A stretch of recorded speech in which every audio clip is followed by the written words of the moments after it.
নিয়মিত গাছের পাতা পরিষ্কার ও গাছের গোড়ায় মাটি দেওয়া, সঠিক মাত্রায় সার ওষুধ প্রয়োগ করে শুকনাতে লতির ফলন বৃদ্ধি করা। কী মাত্রায় কতটুক সার ওষুধ দিতে হবে, কতদিন পর্যন্ত গাছে পানি রাখতে হবে এবং নতুন চারা রোপণের উপযুক্ত সময়, ফলন বৃদ্ধির সেরা উপায় ও সেরা সৌন্দর্য।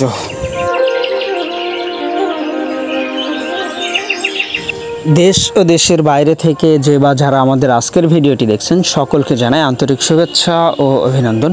প্রিয় দর্শক, দেখতে পাচ্ছেন লতিরাজ কচুর একটা জমিতে। আর বর্তমান সময়টা আসলে অনেকেরই গাছে বিভিন্ন প্রকার সমস্যা দেখা দিচ্ছে।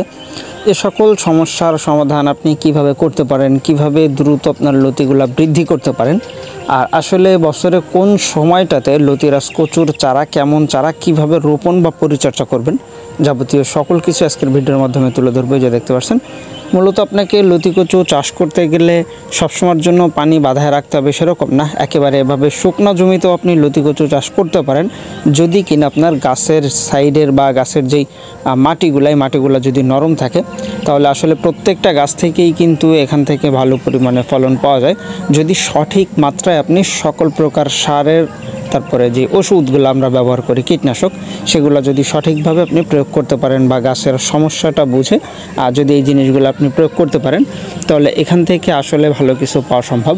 অনেকে আছে যারা সার প্রয়োগের ব্যাপারটা সপ্তাহে এক একটা করে সার ব্যবহার করে, আবার অনেকে আছে যারা সব রকম সারের মিশ্রণটা ব্যবহার করে।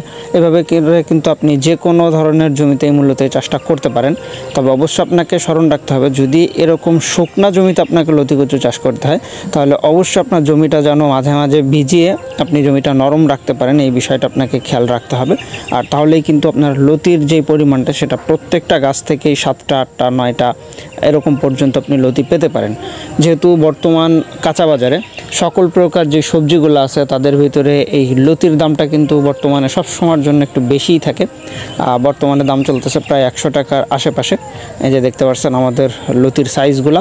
আর অনেকেরই আছে যাদের একেবারে ছোট লতিগুলাতে মূলত চারা জন্ম নেয়, তারা একটা বিভ্রান্তির ভিতরে পড়ে যে আসলেই এই জাতের লতি এরকমই হয় কিনা। তা এটা আসলে ভুল ধারণা। মূলত আপনার গাছগুলা থেকে ছোট লতি তখনই আসে যখন আপনার গাছ থেকে পরিপূর্ণ এনার্জি আপনার মাটি থেকে নিতে না পারে আপনার গাছগুলো, তখনই মূলত ছোট্ট ছোট্ট লতি হয়ে সেই লতির মাথা থেকে চারা জন্ম নেয়। আর তার জন্য অবশ্যই আপনাকে গাছের গোড়াটা কাদা দিয়ে আটকে দিতে হবে, যেন কোনো শিকড়টা দেখা না যায়। আর এর সাথে আপনি সাপ্তাহিক যে সারগুলো ব্যবহার করেন, তার সাথে প্রতি মাসে একবার করে জিব্রেলিক অ্যাসিডটা ব্যবহার করতে পারেন। আর সেক্ষেত্রে লতির প্রোডাকশনটা বাড়বে, লতির কালারটাও খুবই সুন্দর হয়। যে দেখতে পাচ্ছেন আমাদের লতিগুলা মূলত আমরা বাজারে নিয়ে যাওয়ার আগে লতিগুলা বাসায় এনে সুন্দরভাবে পরিষ্কার করে দিয়ে তারপরেই কিন্তু এগুলো আমরা বাজারজাত করি। যেহেতু একেবারে ঈদমুখী বাজার, আর যার কারণে কিন্তু আমরা প্রতি 3 দিন পর পর লতি কাটতেছি। আমাদের একেবারে বড় সাইজের যে লতিগুলো, সেগুলাই শুধুমাত্র আমরা বাছাই করে কাটতেছি। আর সার ওষুধটা একেবারে আপনার গাছের পাতাটা দেখতে হয়, গাছের পাতার যে কালারটা, সেটার উপরে বিবেচনা করেই কিন্তু আমরা সার ওষুধের প্রয়োগটা করি। ইউরিয়া, ফসফরাস, ম্যাগমা সালফার, এই ধরনের যে যাবতীয় সারগুলো আছে, সর্বোচ্চ আপনার প্রতি শতাংশে 620 গ্রামের নিচে সার প্রয়োগ করতে হয়, 500 গ্রাম থেকে 620 গ্রাম। আর আপনাকে যদি চারা সংগ্রহ করতে হয়, তাহলে অবশ্যই পুরাতন জমির চারাটা সংগ্রহ করতে হবে, তাহলে 1.5 থেকে 2 মাসের ভিতরে ফলন পাবেন।